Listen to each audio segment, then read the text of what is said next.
যে প্ৰায় কোকৰাঝাৰ পাৰ্লিয়ামেণ্ট সিটত মিত্ৰজোঁটৰ প্ৰাৰ্থী 2 লাখৰ ব্যৱধানত জয় হ'ব। বিগত 2টা কাৰ্যকালে কিন্তু নৱহৰণে জিকিছে, এইবুলি বিজেপি কিহৰ ভিত্তিত জিকিব বুলি আপুনি ভাবে? এতিয়াতো আপোনালোকে নিজে দেখিছে, আগততো আমাৰ তেনেকুৱা কোনো মেল মিটিং হোৱা নাছিল। আগত হাগ্ৰামাত ডাঙৰীয়াৰ শাসন আছিলে, এতিয়া ভাৰতীয় জনতা পাৰ্টি UPPL চৰকাৰ BTCত প্ৰমোদ বড়ো ডাঙৰীয়াৰ নেতৃত্বত চলি আছে। দিছপুৰত ডক্টৰ হিমন্ত বিশ্ব শৰ্মাৰ নেতৃত্বত মিত্ৰজোঁটৰ চৰকাৰ চলি আছে। ব্ৰহ্মপুত্ৰত বহুত পানী বৈ গ'ল যোৱা 2 কাৰ্যকালৰ পিছত। চ' এইবাৰ নতুনত্ব হ'ব। ভাৰতীয় জনতা পাৰ্টি UPPL AGP দলৰ প্ৰাৰ্থী 2 লাখ ভোটত জিকিব। আজি গোসাইগাঁও বিধানসভা সমষ্টিত ভাৰতীয় জনতা পাৰ্টিৰ এক জনসভা আয়োজিত কৰা হৈছিলে আৰু ইয়াত মই দেখিছোঁ যে ৰাইজে বিপুল সঁহাৰি জনাইছে। হাজাৰ হাজাৰ সংখ্যাত, য'ত ভাৰতীয় জনতা পাৰ্টিৰ বহুত প্ৰভাৱ নাছিল, তাতেও হাজাৰ হাজাৰ সংখ্যাত মানুহ, প্ৰায় 6000 মানুহৰ এক সমাৱেশ হৈছে।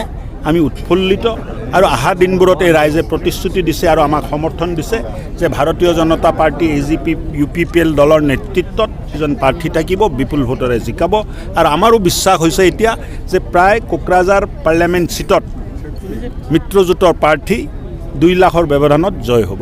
বিগত 2টা কাৰ্যকালে কিন্তু নৱহৰণে জিকিছে, এইবুলি বিজেপি কিহৰ ভিত্তিত জিকিব বুলি আপুনি ভাবে?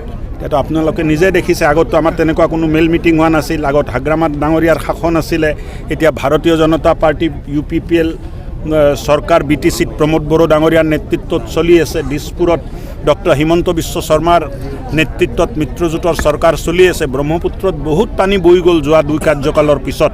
চ' এইবাৰ নতুনত্ব হ'ব। ভাৰতীয় জনতা পাৰ্টি UPPL AGP দলৰ প্ৰাৰ্থী 2 লাখ ভোটত জিকিব। কৰিব ভাই, পলিটিকেল পাৰ্টি আছে, দোকান যদি খুলিছে তো আমি যদি নিৰ্বাচনত প্ৰতিদ্বন্দ্বিতা কৰিম, যিসকলে ৰাজনীতি কৰে, ৰাজনীতিক দল খুলি ৰাখিছে, দোকানটো চলাবৰ কাৰণে প্ৰতিদ্বন্দ্বিতাটো কৰিব লাগিব। আমাৰতো কোনো অসুবিধা নাই। আমাৰ কি অসুবিধা আছে? BPFও দিয়ক, UDFও দিয়ক, কংগ্ৰেছও দিয়ক, CPI CPMও দিয়ক, AJPও দিয়ক, আৰু যদি কোনোবা দল আছে দিয়ক। এইটো মুখ্যমন্ত্ৰীয়ে অলৰেডি ক'লে, ফেব্ৰুৱাৰী মাহত বহি চিট ভাগ বটোৱাৰা কৰা হ'ব। কাৰ বিজেপি আৰু BPFৰ? বিজেপি BPFৰ লগত মিত্ৰতা কেনেকৈ হ'ব পাৰে? আমি UPPL দলৰ লগত আছোঁ। UPPL দলৰ লগত ইয়াতে দিছপুৰত যিটো চৰকাৰ চলি আছে, তাত তেখেতসকলৰ মন্ত্ৰী আছে, তেখেতসকলৰ সমৰ্থন আমাৰ লগত আছে। কোকৰাঝাৰত যিটো চৰকাৰ চলি আছে, তাত বিজেপি দলে সমৰ্থন কৰিছে। ইয়াত প্ৰমোদ বড়ো ডাঙৰীয়াৰ চৰকাৰ চলি আৰু চৰকাৰটো ভাল চলি আছে। অকল চৰকাৰ চলাই নাই, চৰকাৰে যিবিলাক কাম কৰিছে, মই ব্যক্তিগতভাৱে আৰু গাৰ্জন মন্ত্ৰী হিচাপে মই শলাগ লৈছোঁ যে 27 জন ল'ৰা ছোৱালীক কোচিং দি 16 জনক যদি ACS পৰীক্ষা পাছ কৰাব পাৰে, তাৰ অৰ্থটো আপোনালোকে নিজে ভাবি চাওক যে কিমান ডাঙৰ পৰিৱৰ্তন BTCত ঘটি গৈছে। মুখ্যমন্ত্ৰীয়ে কালি এটা কথা কৈছে যে আজমল বাহিনীৰ বিৰুদ্ধে কিবা ৰণসংকাৰ চলিব। সেই আজমল বাহিনীয়ে লোকসভা নিৰ্বাচনত কিবা প্ৰভাৱ পেলাব পাৰে নেকি? আজিৰ দিনত ভাৰতীয় জনতা পাৰ্টিৰ নেতৃত্বত চলা চৰকাৰৰ মুৰব্বী মুখ্যমন্ত্ৰী ডক্টৰ হিমন্ত বিশ্ব শৰ্মাৰ ডাঙৰীয়াৰ পপুলাৰিটিয়ে কওক, জনপ্ৰিয়তাই কওক, ৰাইজে যিখিনি শ্ৰদ্ধাভাৱেৰে তেখেতক আশীৰ্বাদ দিয়ে, স্নেহ দিয়ে, মৰম দিয়ে, তাৰ সন্মুখত কাৰো কোনো প্ৰভাৱ পৰিব বুলি মই নাভাবোঁ। আৰু তাৰ ওপৰে নৰেন্দ্ৰ মোদী ডাঙৰীয়াৰ যিটো নেতৃত্ব গোটেই ভাৰতবৰ্ষত, যিহেতু লোকসভা নিৰ্বাচন আছে, এই নিৰ্বাচনটো আমি প্ৰধানমন্ত্ৰী পাতাৰ কাৰণে এই নিৰ্বাচনত যাম।